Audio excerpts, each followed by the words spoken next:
Hey everyone, it's Lexie. So in today's video I'll be sharing with you all the books that I plan on reading in the month of April. So the first half of April is going to be very stressful and crazy. So we have family coming to visit over Easter, and then on the 14th that's when I have my dissertation defense, and I feel like my stress levels are at like a solid 15 out of 10. So, and I feel like that stress level will just increase until like afterwards. So I feel like despite having a few books in here that are a little bit long, I don't think I'm gonna get to all of these. But I feel like there's some like new releases that I'm really excited about that I think I'll be able to, once I get past the 14th, I'll be able to focus on those. So those are ones I'm like, it's the light at the end of the tunnel as I get to enjoy reading. So I have some books in here, like I said, I don't think I will get to, but I am really excited to kind of try. And I think if I am not as tired as I was last month, then reading will be like a good stress, like relaxing thing for me, so like help alleviate my stress levels. So we'll see how it goes. So like I said, my hopes are not high for reading a lot in April, at least for the first half. But nevertheless, there are books in here. There's some, especially new releases. I feel like there's ones that some of my most anticipated releases are coming out this month, so I cannot wait. So without further ado, let's get started. So starting out, this is one that I'm currently listening to on audiobook. My hold finally came in. I think I was on hold for this one since February, and it is Hood Feminism by Mikki, Kendall. And this basically talks about how feminism in particular has like this, only kind of focuses on white women issues, and then this is kind of arguing that we need to really incorporate a lot of the marginalized communities into our feminism, like, you know, goals and like what we're kind of focusing on change. It can't just be for, you know, white middle class women. In this case, it's saying that if we address a lot of the issues that come with a lot of marginalized community, we'll able to kind of fix a lot of the kind of core problems with feminists, like that feminism is trying to address. So it's really interesting so far. I really am happy I finally got this audiobook in, and so that's what I've been kind of listening to when I drive to school and all that stuff. But so far, like I said, I'm really enjoying this one. And this was a new release that came out towards the end of March that I was able to get the ebook from my library, and definitely this is one that I'm gonna pick up to get a physical copy. I just haven't been around to the bookstore in town yet. And it is Stateless by Wein. We follow this girl who is growing up in England, and she ends up being kind of the main kind of representing England during this kind of flight competition in Europe that is promoting peace. And so when she's there competing against a lot of other, you know, people from different countries, there's a lot of like, you know, uneasiness boiling up within Europe itself, not only the Civil War in Spain, but also kind of the rise of Nazism as well. So there's a bit of, despite kind of this whole point of this kind of flight competition kind of promoting peace, there's still a lot of unease. And so on her first flight from England to Belgium, she witnesses another plane kind of not like crash, but like kind of swoop in, and it causes another plane to spiral and crash into the English Channel. So she's very much at ease, or she's not at ease, she's very much kind of very stressed out because one of the pilots has gone missing. She doesn't know like what she witnessed, and so it kind of goes off from there. And I love Wein. This one, she wrote Codename Verity, which is probably one of my favorite historical fiction novels of all time, and I've just been really glued to this one. I feel like especially in March, I just had a lot of slow reads, and this is one that I'm just going through really quickly.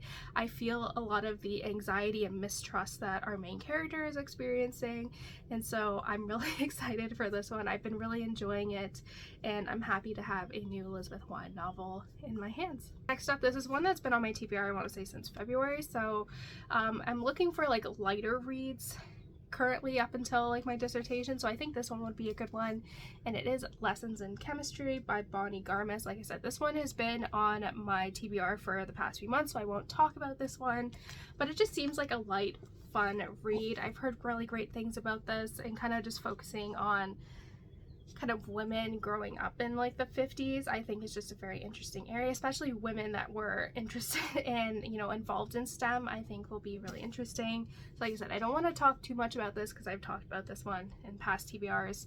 So yeah, definitely, like, it was like, I think when I finish like my dissertation, this will be ones that I pick up after that, because like I said, it'll be like a fun read to help me decompress.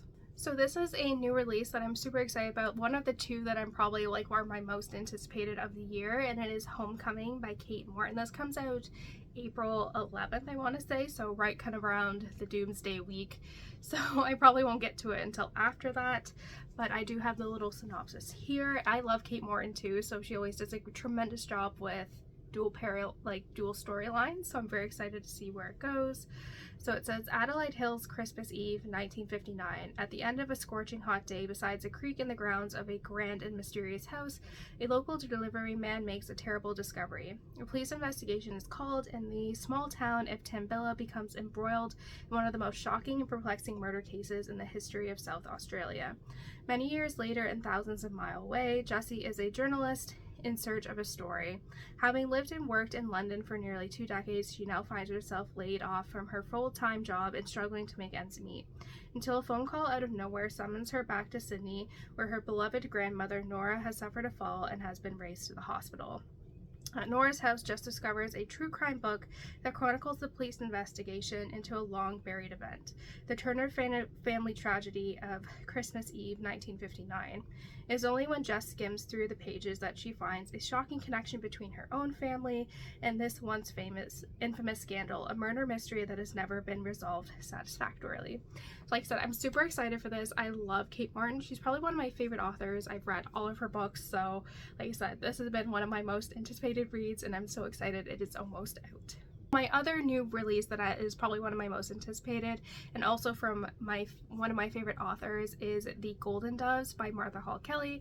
This one comes out April 18th, and I'm so excited for it. Like I was like, once I get past the 14th, life will be definitely a lot better, especially I have all these new releases to look forward to. And so this one says, American Josie Anderson and Parisian Arlette LaRue are thrilled to be working in the French resistance. Stealing so many Nazi secrets has become known as the Golden Doves, renowned across France and hunted by the Gestapo. Their courage will cost them everything. When they are finally arrested and taken to Ravensbrück concentration camp, along with their loved ones, a reclusive Nazi doctor does unspeakable things to Josie's mother, a celebrated Jewish singer who joined her daughter in Paris when the world seemed bright. And Arlette's son is stolen from her, never to be seen again. A decade later, the Doves fall headlong into a dangerous dual mission. Josie is working for U.S. Army intelligence and accepts an assignment to hunt down the infamous doctor, while a mysterious man tells Arlette he may have found her son. The Golden Doves embark on a quest across Europe and ultimately to French Guiana, discovering a web of terrible secrets, and must put themselves in grave danger to finally secure justice and protect the ones they love. So like I said, I love Martha Hall Kelly. I loved the Faraday trilogy that she did. Like, I'm just so excited for this one. And I feel like I haven't been reading a lot of historical fiction, so I feel between kind of Homecoming and this one, it'll kind of get me back into that genre, which I'm really excited about. So like I said, I cannot wait for this one to come out. So this is one that I have the ebook from the library, and I feel like my kind of version of, like, you know, like just kind of brainless stuff that you like, people like reality TV. For me, it's kind of like Sarah J Maas, like that stuff. And so I didn't want to reread those ones just because I feel like I've read them pretty recently. So I feel like something kind of like similar or like close to like the Fae stuff is the Cruel Prince trilogy, or the Folk of the Air trilogy by Holly Black. So I was like, this one, you know, it'll be kind of like my guilty pleasure, just have like a little to kind of just disassociate from reality at the moment. And so yeah, like I said, I got this one from the library, and after I finish Stateless, this will be the one that I pick up next. So it says, June was 7 years old when her parents were murdered, and she and her 2 sisters were stolen away to live in the treacherous High Court of the Fairy. 10 years later, Jude wants nothing more than to belong there despite her mortality. But many of the Fae despise humans, especially Prince Carden, the youngest and weakest son of the High King. To win a place at the court, she must defy him and face the consequences. In doing so, she becomes embroiled in palace intrigues and deceptions, discovering her own capacity for bloodshed. But as civil war threatens to drown the court of fairy in violence, Jude will need to risk her life in a dangerous alliance to save her sisters and fairy itself. So like I said, I just want something that is like, I really like the fae stuff, and for me that's like a guilty pleasure read. So I've been wanting to try this one for a while. I was a little skeptical just because it is a popular TikTok book, and TikTok books are a lot of hit or miss, hence why this is I'm reading it through the library, so there'll be no financial consequence if I don't like it.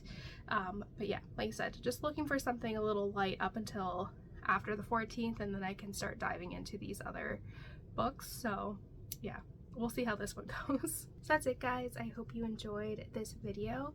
Let me know in the comments below what books you plan on reading this month and all of that fun stuff. So yeah, thank you guys so much for watching. Don't forget to give this video a thumbs up, and I'll see you guys next time. Bye, guys.